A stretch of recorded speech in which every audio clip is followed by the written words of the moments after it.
ಈ ಮಗು ಮುಖ ನೋಡಿದ್ಮೇಲೆ, ಅಳಿಯಂದ್ರ ಮುಖ ನೋಡಿದ್ಮೇಲೆ ಇಬ್ಬರ ಕಣ್ಣಲ್ಲೂ ಒಳ್ಳೆತನ ಕಾಣಿಸ್ತಿದೆ.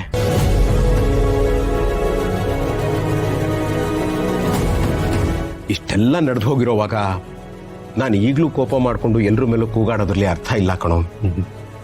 ನನ್ನ ಮಗಳ ಜೀವನ ಸರಿ ಹೋಗೋ ಸಮಯದಲ್ಲಿ ನಾನೇ ಹಾಳು ಮಾಡಬಾರ್ದಲ್ವಾ? ಅದಕ್ಕೆ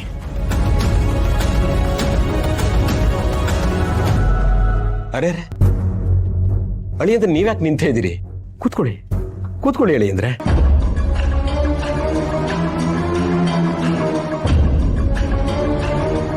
ಅದು ಊಟ ಮಾಡೋರದೆ ಕೂತ್ಕೊಳ್ಳಿ.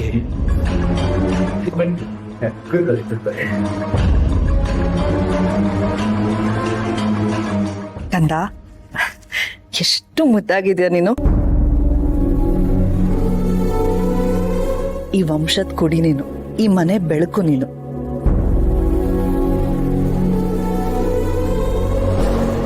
ನೀವಿಬ್ರು ಬಂದಿದ್ದು ನನಗೆ ತುಂಬಾ ಖುಷಿ ಆಯ್ತು. ಬಾ ಊಟ ಮಾಡುವಂತೆ. ಬಾ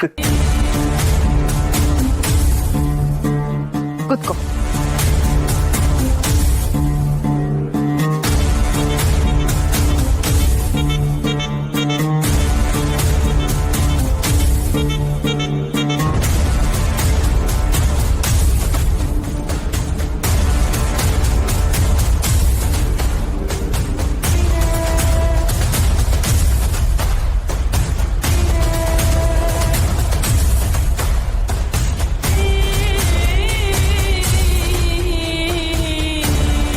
ಅಳಿಯಂದ್ರೆ ಶುರು ಮಾಡಿ.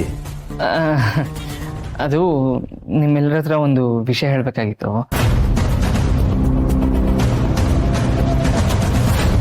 ಊಟ ಆದ್ಮೇಲೆ ಆರಾಮಾಗಿ ಹೇಳುವ. ನೀವು ಊಟ ಮಾಡಿ. ಅಲ್ಲ, ವಿಷಯ ಏನಂತಾದ್ರೂ ಕೇಳಿ.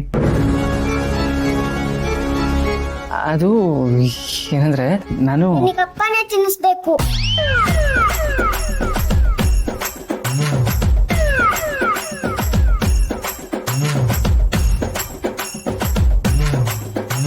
ನೋಡಿದ್ರೆ ಯಜಮಾನ್ರೆ, ಮಗುಗೆ ಅಪ್ಪ ಅಂದ್ರೆ ಅದೆಷ್ಟು ಪ್ರೀತಿ ಇದೆ ಅಂತ. ಪುಟ್ಟ, ಏನು ಹೇಳ್ತಾ ಇದ್ಯಾ ನೀನು? ಏನೇ ಮಾತಾಡಿದ್ರು ತಪ್ಪಾಗುತ್ತೆ. ಚಿಕ್ಕವಳಾಗಿ ನನಗೆ ಅರ್ಥ ಆಗುತ್ತೆ, ನಿಮಗೆ ಅರ್ಥ ಆಗಲ್ಲ. ಏನದು ಅಪ್ಪ ಮಗಳು ಊಟ ಮಾಡೋ ಟೈಮಲ್ಲಿ ಗುಸುಗುಸು?